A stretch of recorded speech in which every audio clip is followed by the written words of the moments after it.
ఉద్దేశించిన వాక్య భాగము సంఖ్యాకాండము 21వ అధ్యాయము 4 నుండి 9 వరకు. Page number 129.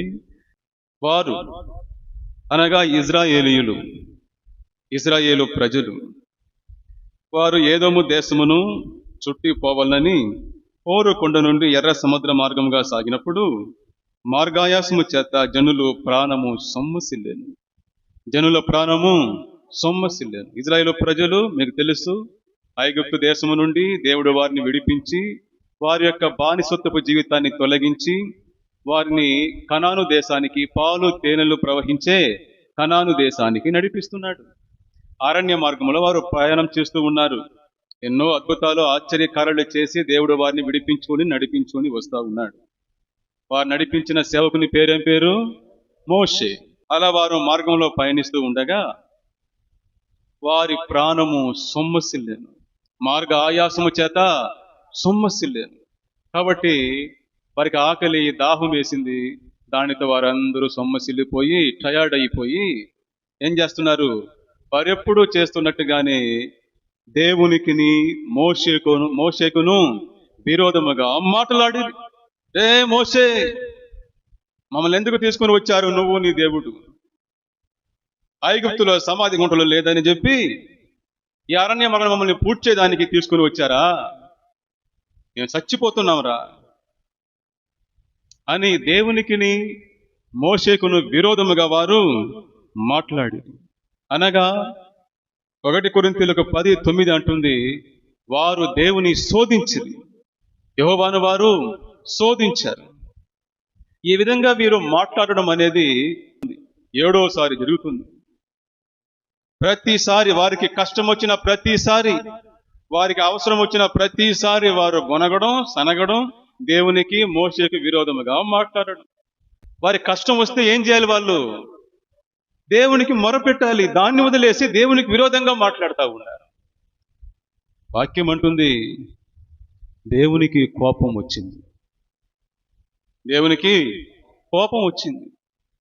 ఆయనకి ఎంత కోపం వచ్చిందంటే వారున్న చోట్ల, వారి క్యాంపు మధ్యలో దేవుడు విషపూరితమైన పాములను పంపించేశాడు. విషపూరితమైన పాములు, సర్పాలని వారి మీదకి తోలేశాడు. అవి కరవడంతో అనేక మంది చనిపోయారు.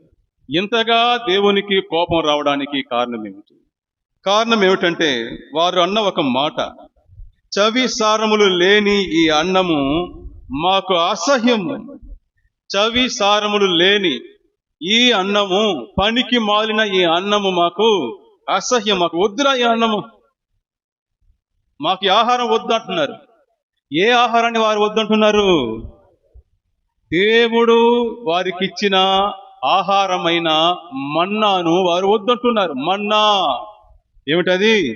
ఇజ్రాయేలు ప్రజలు 40 సంవత్సరాలు అరణ్యములో వారు పయనిస్తూ ఉన్నప్పుడు దేవుడు వారి పోషణ కొరకై, వారి ఆహారం కొరకై, ఆరోగ్యము కొరకై ఆకాశము నుండి లేక పరలోకము నుండి ఆహారాన్ని వారి పాలెములో కురిపించాడు. వారు ఉదయాన్నే పోయేసి ఆ ఆహారమును ఏరుకొని వచ్చి వంట చేసుకొని తినాలి. వారు పైరు వేసి వ్యవసాయం చేసి పండించుకొని తినవలసిన అవసరం లేకుండా, మాకు ఎటువంటి కష్టం లేకుండా ఆకాశం నుండే దేవదూతల ఆహారమైన మన్నాను కురిపించాడు వాళ్ళ ముందు. అది ఒక ఆహారం. మన్నా అనేది దేవుడిచ్చిన, పరలోకం నుండి దేవుడిచ్చిన ఆహారం. అలాంటి ఆహారాన్ని, అలాంటి మన్నాను వాళ్ళు ఏమంటున్నారు? ఇది మాకు అసహ్యం అంటున్నారు. అందుకే దేవునికి అంత భయంకరమైన కోపం వచ్చింది. ఎందుకయ్యా మన్నాను వద్దంటే దేవునికి అంత కోపం ఎందుకు వస్తుంది? ఆ మన్నా యోహాను 6వ అధ్యాయం ప్రకారము యేసయ్యను సూచిస్తుంది. యేసయ్య అన్నాడు యోహాను 6వ అధ్యాయములో, నిజమైన మన్నా నేనే, అసలైన మన్నా నేనే. మోషే మీకు ఇచ్చిన మన్నా కాదు, నిజమైన ఆహారము, జీవాహారము నేనే. పరలోకము నుండి తండ్రి మీ కొరకు పంపించిన ఆహారము నేనే. వారు తిన్న ఆహారము, పరలోకము నుండి దేవుడు వారికిచ్చిన ఆ ఆహారము యేసయ్యను సూచిస్తుంది. వారు మన్నా వద్దున్నారంటే దాని అర్థము మాకు యేసుక్రీస్తు వద్దు, మాకు దేవుని కుమారుడు వద్దు అన్నారు. యేసుక్రీస్తును వద్దన్నారు. అందుకే దేవునికి కోపం వచ్చింది. ప్రియులారా, దేవుడు కూడా క్షమించని ఒక పాపం ఉందంటే ఆ పాపం ఏమిటి? మాకు యేసయ్య వద్దు అనడమే అతి భయంకరమైన పాపం. మనిషి తను చేసిన పాపములన్నిటిలోనూ అత్యంత భయంకరమైన పాపం ఒకటి ఉందంటే, క్షమించరాని పాపం ఒకటి ఉందంటే, వాక్యం చెప్తుంది అలాంటి వారి కొరకు మీరు ప్రార్థన కూడా చెయ్యొద్దు అని అంటుంది. యేసయ్య మాకు వద్దు అని చెప్పిన వారి కోసం మీరు ప్రార్థన కూడా చెయ్యొద్దు అని అంటుంది. ఎందుకంటే అది అంత తీవ్రమైన పాపం. సో అలాంటి పాపం చేసిన వారి మీద దేవుని యొక్క కోపం వచ్చింది. గుర్తుపెట్టుకోండి, మాకు యేసయ్య వద్దు అని అంటే వారి మీదకి దేవుని కోపం వస్తుంది. మరో మాటలో చెప్పాలంటే, మాకు బాప్తిస్మం వద్దంటే వారి మీదకి దేవుని కోపం వస్తుంది. క్షమించరాని పాపం యేసయ్యను తిరస్కరించడం. ఆమేన్. యేసయ్యను తిరస్కరించడము క్షమించరాని పాపం. గుర్తుపెట్టుకోండి, పరలోకం నుండి దేవుడిచ్చే దానిని మనం తిరస్కరిస్తే ఈ భూమి నుండి మనకు వచ్చేదన్నీ బాధలే, మరణాలే. ఆమేన్. పరలోకం నుండి దేవుడిచ్చిన ఆశీర్వాదాలను, పరలోకం నుండి దేవుడు కురిపించిన యేసుక్రీస్తును ఒక మనిషి వద్దంటే ఈ భూమి నుండి వచ్చేదన్నీ కూడా అతనికి శాపాలుగానే మారిపోతాయి. సో పరలోకంతో కనెక్ట్ అవ్వకుండా ఈ భూమి మనకు సపోర్ట్ చెయ్యదు. ఆ భూమి నుండి వచ్చేదన్నీ కూడా మనకు శాపాలుగానే మారిపోతాయి. వాక్యం అంటుంది యాకోబు 1:17 శ్రేష్టమైన ప్రతివియు సంపూర్ణమైన ప్రతి వరమును పర సంబంధమైనదై జ్యోతిర్మయుడగు తండ్రి యొద్ద నుండి వస్తా ఉంది. మన జీవితానికి కావలసిన అన్నియు దేవుడి నుండి వచ్చేది. దాన్ని వద్దంటే అది మహా పెద్ద పాపము. దానివల్ల వచ్చిన సమస్య ఏమిటి? ఈ భూమి నుండి వచ్చేది ఏది కూడా నీకు మంచిగా ఉండదు. అన్ని శాపాలు గాను, దుఃఖాలు గాను, మరణాలు గాను మారిపోతాయి. అవన్నీ నీకు దుఃఖము, మరణాన్నే కలిగిస్తుంది.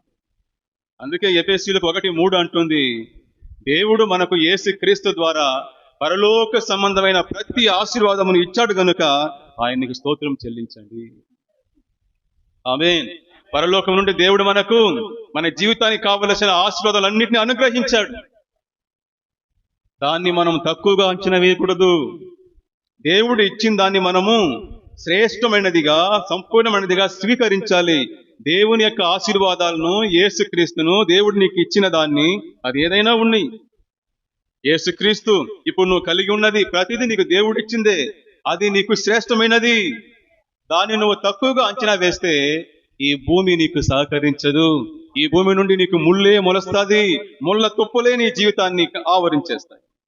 కనుక ప్రియులారా, దేవుడు మీకు ఏది ఇచ్చాడో అది శ్రేష్టమైనది. దాన్ని గౌరవించండి, దాన్ని ఘనపరచండి. దేవుడు మిమ్మల్ని దీవించును గాక. సో దేవుని కోపం వచ్చింది. ఏమైంది? ఇప్పుడు వారి యొక్క పాలెములోనికి విష సర్పాలు వచ్చేసింది.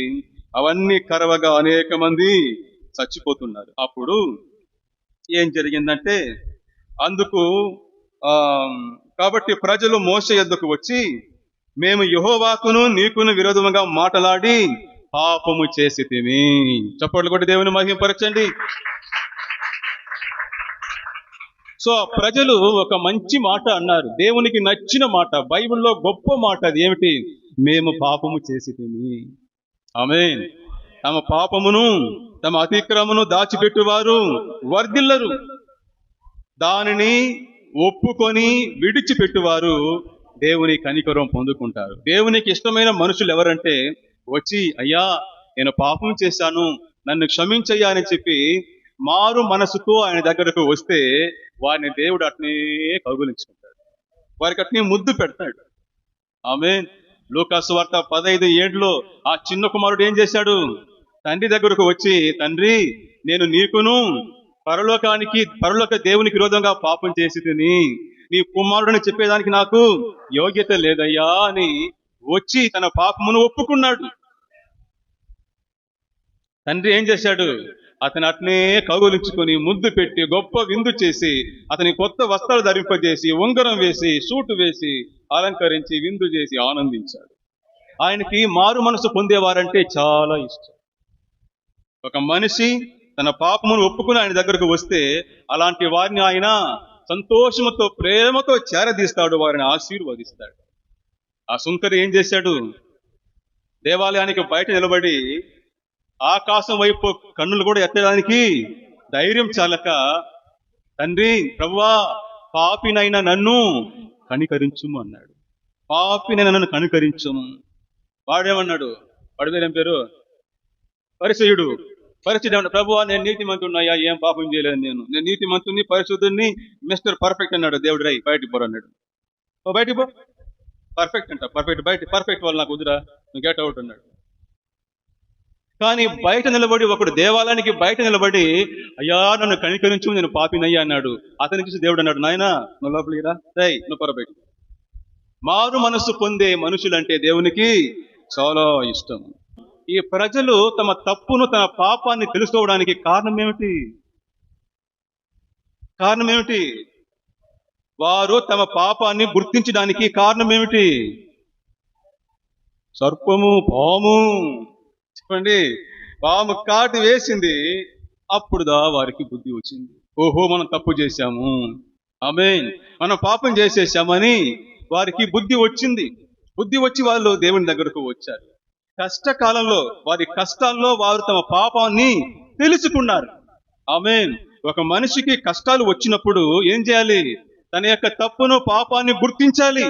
ఎవరైతే తమకు వచ్చిన కష్టాల్లో తమ పాపాన్ని గుర్తిస్తారో వారు బుద్ధిమంతులు. హల్లెలూయా.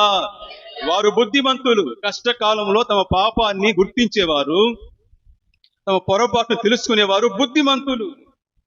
వాక్యం అంటుంది చిన్న కుమారుని గురించి, అతనికి బుద్ధి వచ్చినప్పుడు.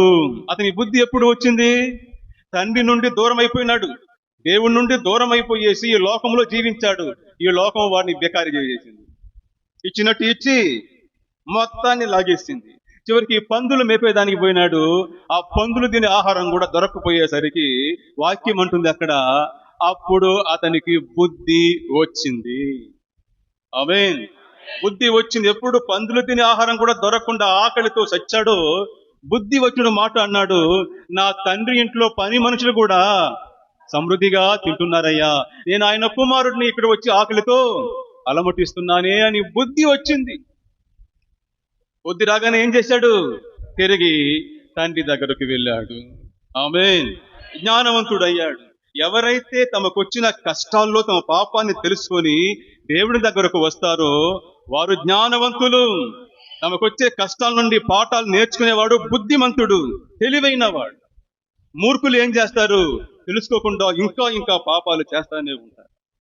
దేవునికి విరుద్ధమైన కార్యములో వారు ఎల్లప్పుడూ ఉంటారు. వీలారా, మీ కష్టకాలంలో మీ తప్పును, పాపాన్ని మీరు గుర్తిస్తే బుద్ధిమంతులు. అట్నే దేవుని దగ్గరకు వచ్చేస్తే మీరు జ్ఞానవంతులు. ఆమేన్. జ్ఞానవంతులు. కీర్తనలు 30వ అధ్యాయము 6వ వాక్యము, 2, 3వ వాక్యము, ఆ అధ్యాయం మొత్తం ఏం చెప్తుందంటే, దావీదుకు ఒక మహాభయంకరమైన వ్యాధి వచ్చింది. ఆ వ్యాధితో అతడు చావు దగ్గరకు వెళ్ళిపోయాడు. ఇంకా చనిపోయేంత పరిస్థితి వచ్చేసింది దావీదుకు. అప్పుడు దావీదు తన యొక్క తప్పును గుర్తించాడు, తన పాపాన్ని గుర్తించి దేవునికి మొరపెట్టాడు. ప్రభువా, నన్ను క్షమించుము, నేను పాపం చేశాను, నన్ను క్షమించుము అని దేవునికి మొరపెట్టినప్పుడు వాక్యం అంటుంది, దేవుడు దావీదును స్వస్థపరచెను. ఆమేన్. అతని యొక్క దుఃఖ వస్త్రాన్ని తీసివేసి దేవుడు అతనికి సంతోష వస్త్రాన్ని ధరింపజేశాడు. ఎందుకంటే దావీదు తనకొచ్చిన కష్టంలో ఆ కష్టం ఎందుకు వచ్చిందనే దాన్ని గుర్తించి మారు మనసు పొందాడు, తన పాపాన్ని ఒప్పుకున్నాడు. దావీదు తాకబడిన హృదయం కలిగిన వాడు. అతని దగ్గరకు వెళ్ళి అతని పాపాన్ని ఎత్తి చూపిస్తే ఒప్పుకుంటాడు, మారు మనసు పొందుతాడు. అందుకే దేవుడు అతన్ని స్వస్థపరిచాడు. కానీ 2వ దినవృత్తాంతములు 16వ అధ్యాయంలో మనం చూస్తే, అక్కడ ఆసా అనే ఒక రాజు మొదట్లో దేవుని పక్క మంచి భక్తి కలిగిన వాడుగా ఉన్నాడు. ఆ తర్వాత ఏం చేశాడంటే, ఎదిగే కొద్ది గర్వం తలకెక్కి దేవుని విడిచి తన సొంత నిర్ణయాలతో ముందుకు వెళ్ళాడు. ఎక్కడది? 2వ దినవృత్తాంతములు 16వ అధ్యాయము, అక్కడికి రండి, 16వ అధ్యాయానికి రండి.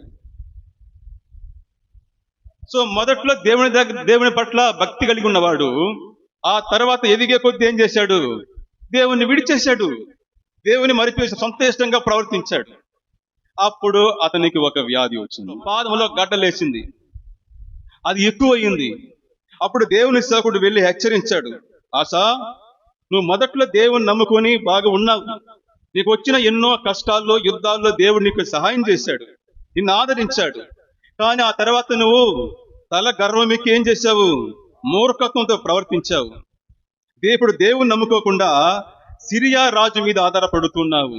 గుర్తుపెట్టుకో, నువ్వు మారు మనసు పొందకపోతే సస్తావు అన్నాడు. కానీ వాక్యం అంటుంది చూడండి, 12వ వాక్యం 16-12, పాదములో జబ్బు పుట్టి తాను బహు బాధపడినను దాని విషయంలో అతడు యెహోవా యొద్ద విచారణ చేయక డాక్టర్లనే పట్టుకున్నాడు, వైద్యుల్నే పట్టుకున్నాడు, మాతల్నే మింగినాడు. మాతలు మింగి మింగి మింగి చచ్చాడు. బాగవలేదు. అతడు జబ్బు ఎక్కువైనప్పుడు కూడా మారు మనసు పొందలేదు, తన పాపాన్ని ఒప్పుకోలేదు. బహు బాధపడినను దాని విషయంలో దేవుని దగ్గరకు రాకుండా ఏం చేశాడు? వైద్యుల్ని పట్టుకున్నాడు, డాక్టర్లనే పట్టుకున్నాడు. చివరికి ఏమయ్యాడు? చచ్చాడు. దావీదైతే తనకు వ్యాధి వచ్చినప్పుడు తన తప్పును గుర్తించి పాపాన్ని ఒప్పుకొని దేవుని దగ్గరకు వచ్చాడు, స్వస్థపరచబడ్డాడు.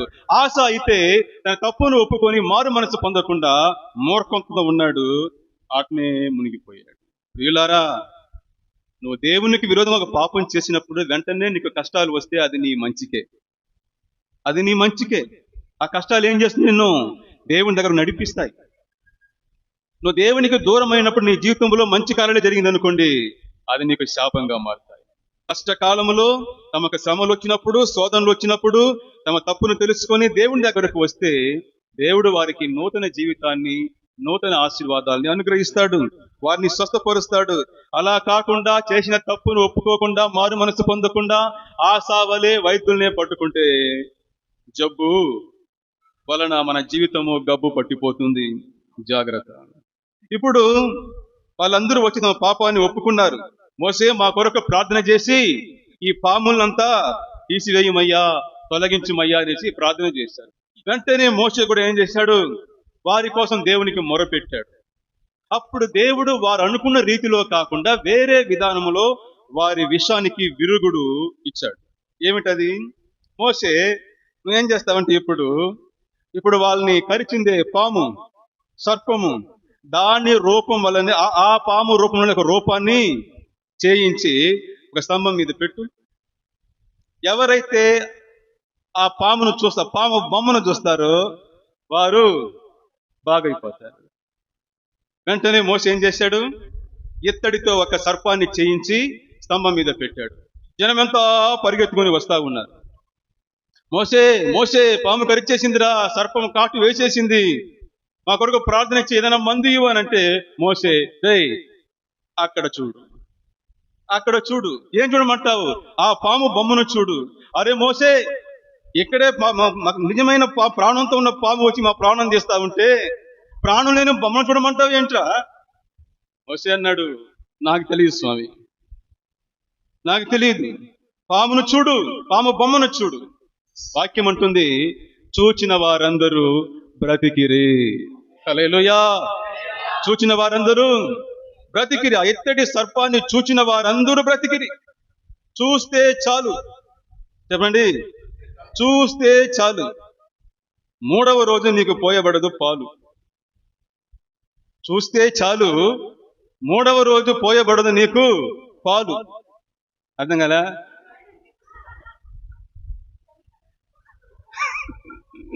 3వ రోజు పాలు ఎందుకు పోస్తారయ్యా స్వామి? చచ్చిపోతే పోస్తారు. ఆమేన్. చనిపోయిన మరుసటి రోజా 3వ రోజా? లేదు, కొందరి యొక్క అలవాటు 3వ రోజు, కొందరు 2వ రోజే పోస్తా ఉంటారు. ఎందుకంటే పుట్టినప్పుడు పాలు తాగిన స్వామి, చచ్చావు కాబట్టి పాలు తాగేసిపో, పాలతో స్టార్ట్ అయిన నీ జీవితం పాలతోనే ముగియనని చెప్పేసి చేస్తూ ఉంటారు. ఇక్కడ చూస్తే చాలు, 3వ రోజు నీకు పోయబడదు పాలు, నువ్వు చావని అర్థం. చూచిన వాళ్ళందరూ బ్రతికిరి. నీ రక్షణ కొరకై, నీ విమోచన కొరకై దేవుడు ఏర్పాటు చేసిన దానిని నువ్వు చూడాలి.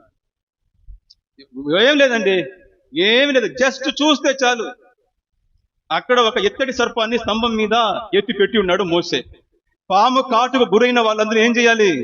విషం ఎక్కిన వాళ్ళందరూ ఏం చేయాలి? ఇప్పుడు దాన్ని చూస్తే విషానికి విరుగుడు అంతే. విశ్వాసంతో చూస్తే విజయము అంతే. విశ్వాసంతో చూస్తే ఎట్లా చూడాలి? వాక్యం అంటుంది, నిదానించి చూచిరి. గబగబా చూడకూడదు. ఆమేన్. వీళ్ళు దీన్ని చూస్తారా, దాన్ని చూస్తారా? ఎక్కడ పాము దగ్గరకు వచ్చేస్తా ఉంది. పాలెమంతా పాములే. ఎట్లుంటుంది బ్రదర్?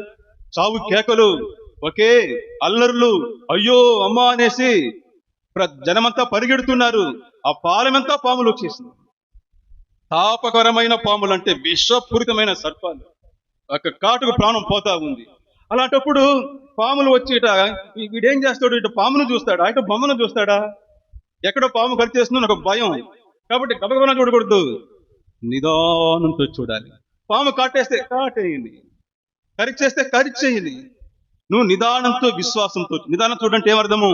విశ్వాసంతో చూడు. హల్లెలూయా. దేవుడు నీ కోసం ఏర్పాటు చేసిన దానిని విశ్వాసంతో చూడు. లాజిక్ మాట్లాడదు ఇక్కడ. ఏంట్రా ఇది? బొమ్మను చూస్తే ఎట్లా బాగవుతాము? బొమ్మను చూస్తే ఎట్లా బాగవుతాము? ఏ పాము అయితే వాళ్ళని కరుస్తా ఉందో అదే పాము బొమ్మను అడిగి పెట్టి దాన్ని చూడమంటున్నాడు. దాన్ని చూస్తే ఎట్ట బాగవుతుంది? నీకైనా మెంటలరా నీకు?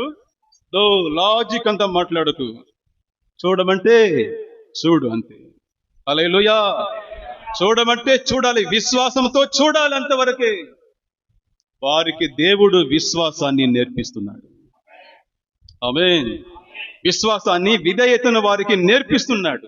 అంతకుముందు అద్భుతాల ద్వారా, ఆశ్చర్యకరుల ద్వారా వారికి విధేయతను, విశ్వాసాన్ని నేర్పించడానికి దేవుడు ప్రయత్నం చేశాడు. కానీ అది కుదరలే. వారి కష్టం వచ్చిన ప్రతిసారి సనగడం, గొనగడం, దేవుని మీద విశ్వాసం లేకుండా మాట్లాడడమే వాళ్ళు చేస్తా ఉన్నారు. కాబట్టి అద్భుతం ద్వారా, ఆశ్చర్యకార్యం ద్వారా విశ్వాసాన్ని, విధేయతను వారికి నేర్పించాలని దేవుడు ప్రయత్నించాడు. ఆ ప్రయత్నము ఫలితం ఇవ్వలేదు కనుక ఇప్పుడు విషపూరితమైన, కఠినమైన పరీక్ష ద్వారా దేవుడు వారికి విశ్వాసాన్ని నేర్పి. అంతా మాట్లాడద్దు. నేనక్కడ ఇత్తడి సర్పాన్ని ఎత్తి పెట్టాను, దేవుడు పెట్టమన్నాడు, చూడమన్నాడు. చూడరా. చూడమనేది ఎవరు? దేవుడు. దేవుని మాటకు లోబడితే నువ్వు బాగవుతావు.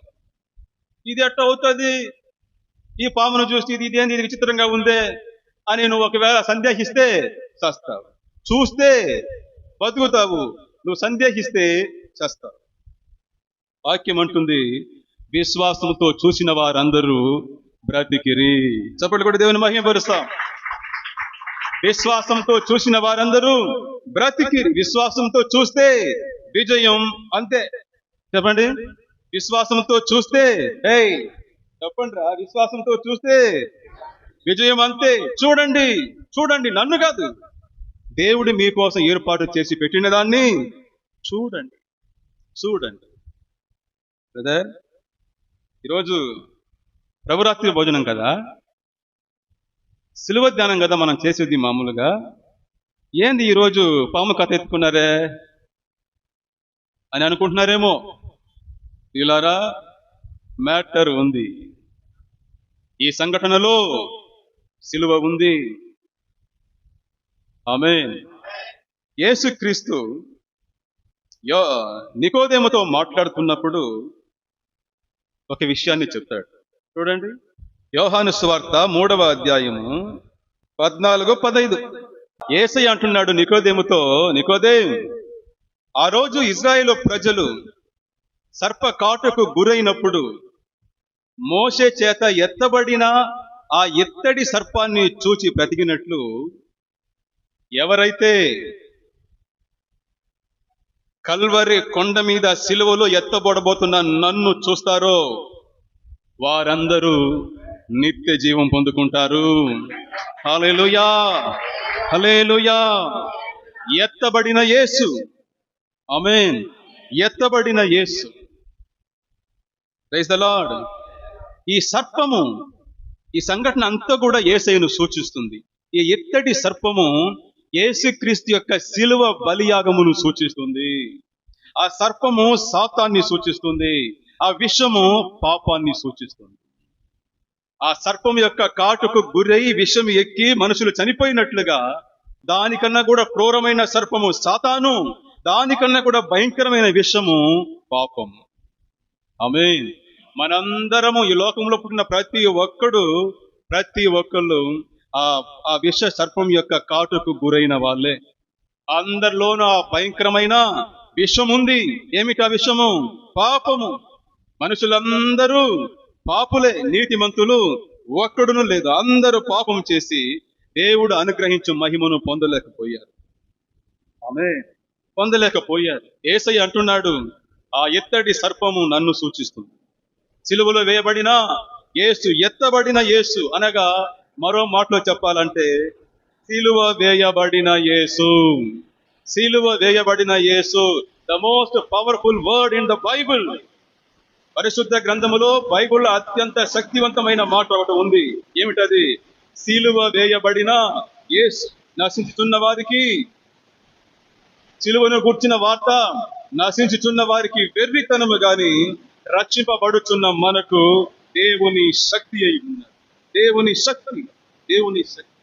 బ్రదర్, మనందరము పాపం చేసి, మనందరం పాపులమే. ఆ విష సర్పమైన, ఆది సర్పమైన సాతాను యొక్క కాటుకు గురైన వాళ్ళమే. మనందరిలోని విషయం ఉంది. మనల్ని కాపాడేదానికి దేవుడు ఒక ఏర్పాటు చేసి కల్వరి కొండలో పెట్టాడు. ఏమిటి ఆ ఏర్పాటు? సిలువలో వేలాడబడిన యేసు, ఎత్తడి సర్పము, ఎత్తబడిన యేసు క్రీస్తు.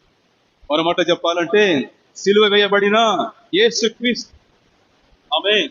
ఆ రోజు వారిని ఏ పాము అయితే కరిచిందో అదే పామును వారు తిరిగి చూడాలి. ఏ పాము అయితే కరిచిందో అదే పామును చూస్తే వాళ్ళు బతుకుతారు. ఇక్కడ పాపానికి విరుగుడు, పాపం అనే అత్యంత భయంకరమైన విషయానికి విరుగుడు ఏమిటి? యేసయ్యను చూడాలి. సిలువలో వేలాడుతున్న యేసు ఎవరు? పాపం యొక్క రూపంగా మారాడు ఆయన. బైబిల్ అంటుంది 2 కొరింథీయులకు 5:21 మనం ఆయన యందు దేవుని నీతి అగునట్లు పాపం ఎరుగని ఆయనను మన కోసం పాపముగా చేశాను. యేసుక్రీస్తు సిలువలో పాపముగా వేలాడుతున్నాడు.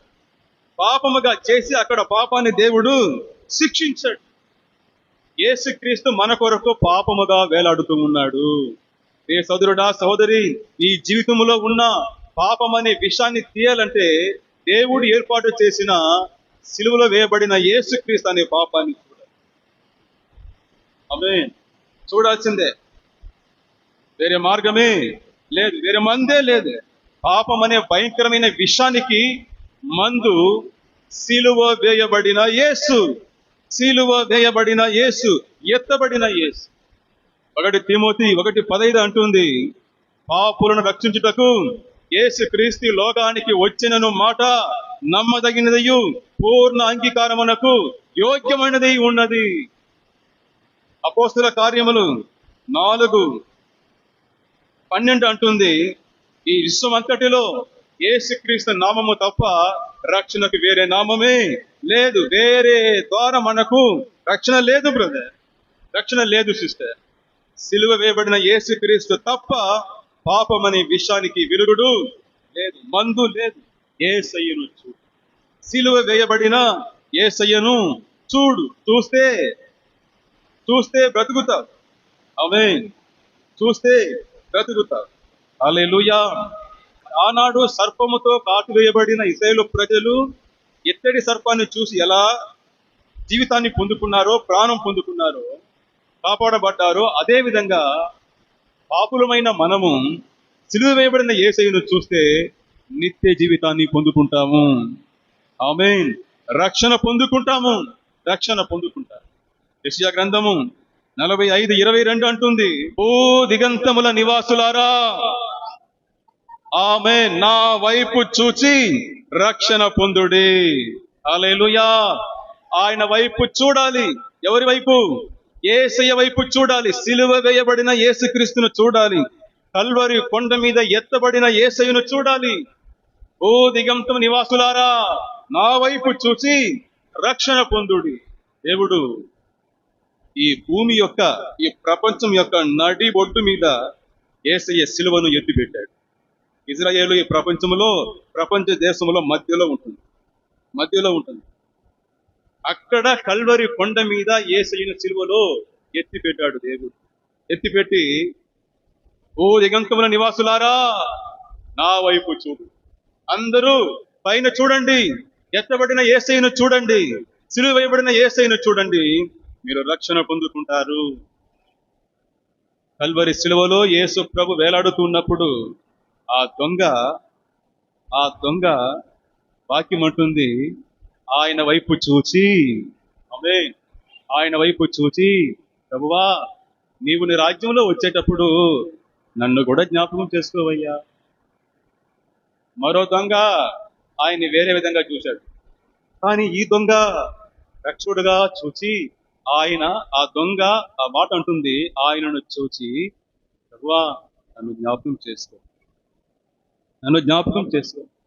జీవితాంతము పాపిగా, దుర్మార్గుడుగా, దొంగగా జీవించిన వాడు చివరి క్షణంలో కల్వరిలో వేలాడుతున్న యేసయ్యను చూసేశాడు.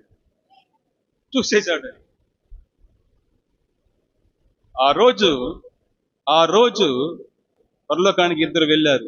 ఒకడు జీవితం అంతా ఏ పాపం చేయనివాడు యేసుక్రీస్తు, జీవితం అంతా పాపిగానే జీవించిన ఆ దొంగ, ఇద్దరు పరలోకంలో ఉన్నారు. హల్లెలూయా.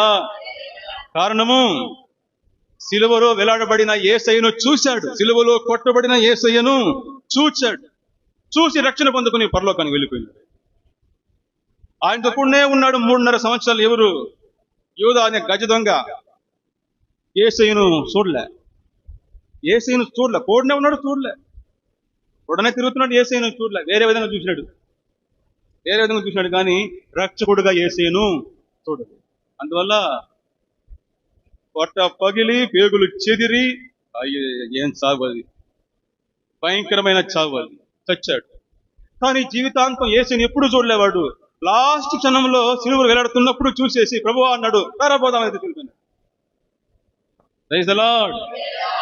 ఓ దిగంతము నివాసులారా సిలువలో వేలాడుతున్న నా వైపు చూడండి, రక్షణ పొందుకోండి. ఈ లోకంలో పాపము స్టార్ట్ అయ్యిందే చూపుతోనే కదా. పాపము స్టార్ట్ అయ్యిందే చూపుతోనే. ఏదైనా తోటలో అవ్వ ఏం చేసింది? ఆ పండును రమ్యమైనదని చూచి, ఆదికాండం 3:6. పాపం ఎప్పుడు స్టార్ట్ అయింది? చూసినప్పుడు. వినేదానికంటే కూడా చూసేటప్పుడే ఎక్కువ పాపాలు మన జీవితంలో ప్రవేశిస్తాయి. కళ్ళ ద్వారానే అనేక పాపాలు వెళ్ళి మన శరీరాన్ని చీకట్లో ముంచేస్తాయి కదా. సో పాపము స్టార్ట్ అయింది ఎక్కడ? చూపుతోనే స్టార్ట్ అయింది. ఆ రోజు పండును చూచి అవ్వ పాపం చేసింది. ఇప్పుడు ఆ పాపానికి పరిష్కారాన్ని కూడా, నివారణ కూడా దేవుడు చూపుతోనే పెట్టాడు. చూపుతో స్టార్ట్ అయిన నీ పాపము చూపుతోనే అంతమవును గాక. హల్లెలూయా. చూడడం ద్వారా స్టార్ట్ అయిన పాపము చూడడం ద్వారా అంతమైపోయింది. ఆ రోజు ఆ వివేక వృక్షాన్ని చూసి ఆమె మోసపోయింది, పాపం చేసింది. ఈ రోజు కల్వరి కొండలో ఎత్తబడిన యేసయ్యను విశ్వాసంతో చూడాలి. చూచిన వాళ్ళందరూ బ్రతుకుతారు. ఆమేన్. చూచిన వాళ్ళందరూ బ్రతుకుతారు. యేసయ్య అన్నాడు యోహాను 12:32లో, నేను భూమి నుండి పైకి ఎత్తబడిన ఎడలా, హల్లెలూయా, అందరిని నా ఎడలా ఆకర్షించుకుంటారు. ఈరోజు ప్రపంచం అంతా యేసయ్యను ఆరాధిస్తా ఉన్నారు. హల్లెలూయా. ఈ ఆదివారం ప్రపంచం అంతా ఒక దేశానికి పరిమితమైన వాడు కాదు యేసుక్రీస్తు. ప్రపంచమంతా ఆయన రక్షకునిగా, దేవునిగా కొలుస్తున్నారు. కారణము, ఆయన ఎత్తబడినప్పుడు అందరినీ ఆకర్షించుకున్నారు. అది ప్రేమ దర్శనం, అది ప్రేమ స్వరూపం. ఆ ప్రేమకు అందరూ ఆకర్షితులయ్యారు. మనమందరం దేన్ని చూసి వచ్చాం? సిలువ వేయబడిన యేసును చూసి వచ్చాం. నా పాపముల కొరకే యేసు సిలువలో మరణించాడు. అదే కదా మనల్ని మార్చింది. చూడు అంటే ఏమర్థము? విశ్వాసంతో చూడు అని అర్థం. నిదానించి చూడాలి, విశ్వాసంతో చూడాలి. మన విశ్వాసం యొక్క జన్మ స్థానము కల్వరి కొండ. ఆమేన్. మన విశ్వాసం యొక్క జన్మ స్థానము ఏంటి? మనం ఎక్కడి నుండి పుట్టాము? కల్వరి కొండ నుండి పుట్టాము. కల్వరిలో పుట్టిన విశ్వాసం కదలదు. చెప్పండి, కల్వరిలో పుట్టిన విశ్వాసము కదలదు. అనేక మంది విశ్వాసం కదిలిపోతాయి. గాలి అట కొడితే అట కొట్టుకొని పోతుంది. కారణం ఏమిటి? అవన్నీ కల్వరిలో పుట్టలేదు. సిలువ వేయబడిన యేసయ్యను చూసి వారికి విశ్వాసం రాలేదు. వారు అద్భుతాలు చేసే యేసయ్యను చూశారు, స్వస్థపరిచే యేసయ్యను చూశారు, బాగా బోధించే బోధకుడైన యేసయ్యను చూశారు. కాబట్టి వారి యొక్క విశ్వాసము కదిలిపోయింది. కానీ ఎవరైతే కల్వరి కొండ మీద సిలువలో కొట్టబడిన యేసయ్యను చూస్తారో వారి విశ్వాసము ఎన్నటికీ ఎప్పటికీ ఏ పరిస్థితుల్లోనూ కదలదు. కొండ ఏ విధంగా బలంగా ఉంటుందో వారి విశ్వాసం కూడా దేవుని మీద అంతే బలంగా ఉంటుంది. సిలువ వేయబడిన యేసయ్యను చూచి, తన కొరకు రక్తము కార్చిన యేసయ్యను చూచి, తన కొరకు సిలువలో ప్రాణం పెట్టిన యేసయ్యను చూచి ఎవరు ఆయన దగ్గరకు వస్తారో వారి జీవితంలో ఎటువంటి పరిస్థితుల్లోనూ నమ్మకంలో దిగజారదు, విశ్వాసం దిగజారదు. అనేక మంది అద్భుతాలు చేసే యేసయ్యను చూసి వస్తారు, కొంతమంది స్వస్థపరిచే యేసయ్యను చూసి వస్తారు, కొంతమంది యేసయ్య యొక్క టీచింగ్స్, ఆయన బోధనలో బాగా ఉంటుందని వస్తారు. మంచిదే, కానీ వీళ్ళ విశ్వాసం అంతా నిలబడదు. ఎవరైతే కల్వరి కొండ మీద వేలాడబడిన యేసయ్యను చూసి నమ్ముకొని వస్తారో, నా కొరకు యేసయ్య సిలువలో మరణించాడు, నాకు యేసయ్య కావాలని ఆయన ప్రేమను చూచి వస్తారో వారి యొక్క విశ్వాసము కదలదు. కల్వరిలో పుట్టిన విశ్వాసము కదలదు. ప్రియ సోదరుడా, సోదరి, నీ విశ్వాసం యొక్క జన్మస్థానం ఏది? నువ్వు ఎక్కడ పుట్టావు? నీ విశ్వాసం ఎక్కడ పుట్టింది? సరే, ఎక్కడైనా స్టార్ట్ అయ్యి ఉన్నాయి. కొన్నిసార్లు డెలివరీలు ఇంట్లో జరిగిపోతుంది. యాక్చువల్గా రూల్ ఏమి? డెలివరీలు ఎక్కడ ఇంట్లో జరగకూడదు, హాస్పిటల్ జరగాలని చెప్పి అనేక వాహనాలు అందుబాటులో తెచ్చారు, హాస్పిటల్ అందుబాటులో తెచ్చారు. కానీ మించి కొన్నిసార్లు ఇంట్లో డెలివరీ అయిపోతుంది. అయిపోయినా కూడా సరే ఏం చేయాలి? తీసుకొని హాస్పిటల్లో చేర్చి అక్కడ రిజిస్ట్రేషన్ చెయ్యాలి నాన్న. లేకపోతే సర్టిఫికేట్ ఇవ్వకపోతే బడిలో చేర్చుకోరు, ఏమీ జరగదు. ఓకే, నువ్వు యేసయ్యని ఏదో చూసి వచ్చావు, యేసయ్యను చూసి వచ్చావు. వచ్చినావు కదా, కొండకెక్కు, కల్వరి కొండకెక్కు. అక్కడున్న యేసయ్యను చూసి నీ విశ్వాసాన్ని నమోదు చేసుకో. ఆ తర్వాత నీ విశ్వాసం ఎల్లప్పుడూ స్థిరంగా కొండవలేదు. కల్వరి కొండ మనలో 2 రకాలైన విశ్వాసాన్ని తీసుకొని వస్తుంది. సిలువ వేయబడిన యేసుక్రీస్తు మనలో 2 రకాలైన విశ్వాసాన్ని తీసుకొని వస్తాడు. ఒకటి సేవింగ్ ఫెయిత్, మరొకటి లివింగ్ ఫెయిత్. అంటే రక్షించే విశ్వాసము, జీవించే విశ్వాసం. చెప్పండి, రక్షించే విశ్వాసము, జీవించే విశ్వాసం. అనగా నా కొరకే యేసుక్రీస్తు సిలువలో మరణించాడని విశ్వసించి ఆయన ప్రభుగా నమ్ముకొని బాప్తిసం తీసుకోవాలి. ఇది సేవింగ్ ఫెయిత్, రక్షించే విశ్వాసం, రక్షణ విశ్వాసం. మరొక విశ్వాసం ఏమిటంటే లివింగ్ ఫెయిత్. మన జీవిత కాలంలో మన జీవితానికి కావలసిన వాటన్నిటినీ దేవుడు అనుగ్రహిస్తాడు అని నమ్మడం. చూడండి, ఎబ్రీయులకు రాసిన పత్రిక 11వ అధ్యాయము 6వ వాక్యం ఏం చెప్తుంది? విశ్వాసాన్ని చూసి చూడండి. అయ్యా, అమ్మా, వింటున్నారా? వినండి. విశ్వాసము లేకుండా దేవునికి ఇష్టుడై ఉండుట అసాధ్యము. ఏమని విశ్వసించాలంటే ఆయనే దేవుడని, ఆయన దగ్గరకు వచ్చే వారికి ఆయన ఫలము దయచేయువాడని, నువ్వు జీవించడానికి కావలసిన వాటన్నిటినీ ఆయన దయచేస్తాడని నమ్మాలి. ఇంకెక్కడికి పోకూడదు. ఆయన దగ్గరకు వస్తే ఇంకెక్కడికి పోకూడదు, అంతే.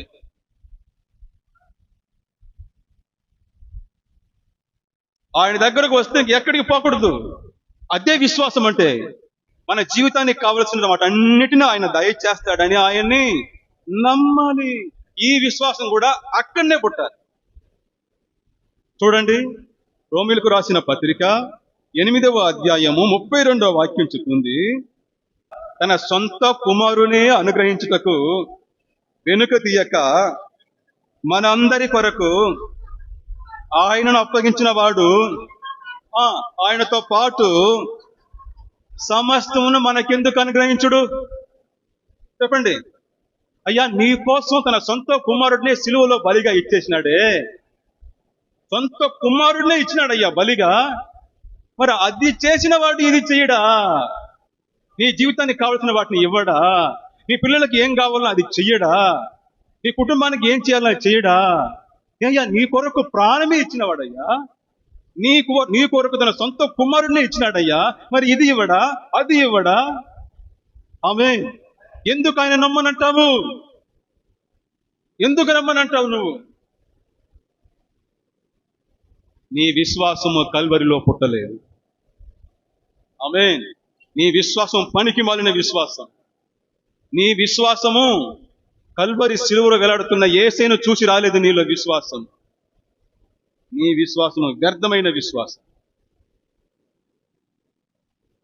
అక్కడ నమ్మితే, యేసయ్య నా సొంత రక్షకుడును నమ్మితే, నీ జీవితం యొక్క మొత్తాన్ని కూడా ఆయనను నమ్మాలి, నమ్మి తీరాలి.